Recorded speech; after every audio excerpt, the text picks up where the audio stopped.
Hi hello നമസ്കാരം. എല്ലാവർക്കും പുതിയൊരു വീഡിയോയിലേക്ക് വീണ്ടും സ്വാഗതം. ഒരു റിലേഷൻഷിപ്പ് തുടങ്ങാൻ വേണ്ടിയിട്ട് ഒരു പെൺകുട്ടിയെ അപ്രോച്ച് ചെയ്യുമ്പോൾ ശ്രദ്ധിക്കേണ്ടതും അതുപോലെ ഒരിക്കലും ചെയ്യാൻ പാടില്ലാത്തതുമായിട്ടുള്ള ഒരുപാട് കാര്യങ്ങളുണ്ട്. അതിൽ കുറച്ച് കാര്യങ്ങളാണ് ഇന്നത്തെ വീഡിയോയിൽ പറയാൻ പോകുന്നത്.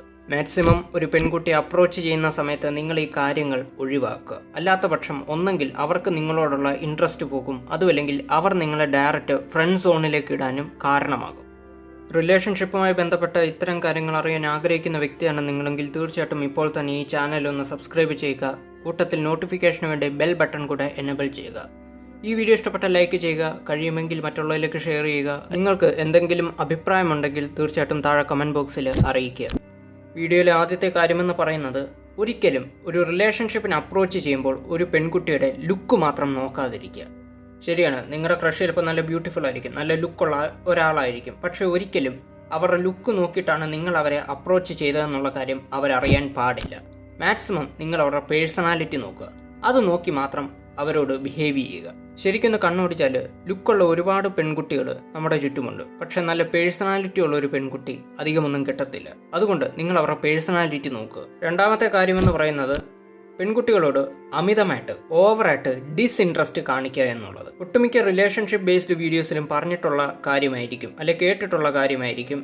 ഓവറായിട്ട് ഡിസ്ഇൻട്രസ്റ്റ് കാണിക്കുകയാണെങ്കിൽ അവർ നിങ്ങളിലേക്ക് പെട്ടെന്ന് അട്രാക്റ്റഡ് ആവുന്നു. പെൺകുട്ടികളോടെപ്പോഴും നമ്മളൊരു ഇൻട്രസ്റ്റും അതുപോലെ ഡിസ്ഇൻട്രസ്റ്റും ഇത് ഒരുപോലെ സിറ്റുവേഷൻ ബേസ് ചെയ്ത് കാണിക്കാൻ പഠിച്ചിരിക്കണം. ഫോർ എക്സാമ്പിൾ, ഇപ്പോൾ നിങ്ങൾ ഒരു പെൺകുട്ടിയോട് പറയുകയാണ്, ഈ ഡ്രസ്സ് നിനക്ക് നന്നായിട്ട് ചേരുന്നുണ്ട്, പക്ഷേ നിനക്ക് ആ ബ്ലൂ ഡ്രസ്സായിരുന്നു ഒന്നുകൂടെ നന്നായിട്ട് ചേരുന്നത്. ഈ സിറ്റുവേഷനിൽ ഒരേ സമയം ഇൻട്രസ്റ്റും അതുപോലെ ഡിസ്ഇൻട്രസ്റ്റും കടന്നു വരുന്നത് നിങ്ങൾക്ക് മനസ്സിലായിട്ടുണ്ടാവും. നിങ്ങൾ ഡിസ്ഇൻട്രസ്റ്റ് മാത്രം കാണിച്ചുകൊണ്ടിരുന്നാൽ ഉറപ്പായിട്ടും അവർ നിങ്ങളെ വിട്ടു പോകാനുള്ള ചാൻസ് കൂടത്തേ ഉള്ളൂ. മൂന്നാമത്തെ കാര്യമെന്ന് പറയുന്നത്, എപ്പോഴും അവരോട് സമ്മതം ചോദിച്ചിട്ട് ഓരോ കാര്യം ചെയ്യുക.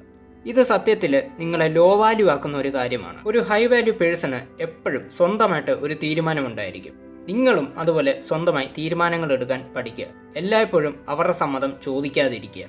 ഒരു പെൺകുട്ടി ആവശ്യപ്പെടാത്ത പക്ഷം ഒരിക്കലും അവരുടെ പ്രശ്നങ്ങൾ നിങ്ങൾ തീർക്കാൻ ശ്രമിക്കരുത്. ഭൂരിഭാഗം സ്ത്രീകളും അവരുടെ പ്രശ്നങ്ങൾ അവർക്ക് തന്നെ പരിഹരിക്കാനാണ് ഇഷ്ടം.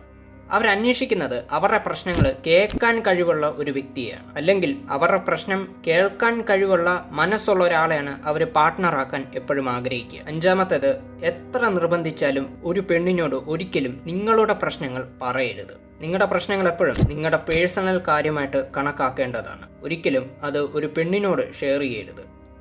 സ്വന്തം പ്രശ്നങ്ങൾ സ്വയം പരിഹരിക്കുന്ന വ്യക്തികളോടായിരിക്കും എപ്പോഴും സ്ത്രീകൾക്ക് ഒരു വാല്യൂ ഉണ്ടായിരിക്കുക. അത് മനസ്സിലാക്കുക. നിങ്ങളുടെ പ്രശ്നങ്ങൾ നിങ്ങൾ തന്നെ പരിഹരിക്കാൻ ശ്രമിക്കുക. ഇതിലൂടെ അവർക്ക് നിങ്ങളോടുള്ള ഇൻട്രസ്റ്റും വാല്യൂവും കൂടിക്കൊണ്ടിരിക്കും. അപ്പോൾ വീഡിയോയുടെ ജസ്റ്റ് വൈൻഡപ്പ് ചെയ്യുകയാണ്. മറ്റൊരു ടോപ്പിക്കായിട്ട് നമുക്ക് വീണ്ടും കാണാം. അതുവരെ ഗുഡ് ബൈ.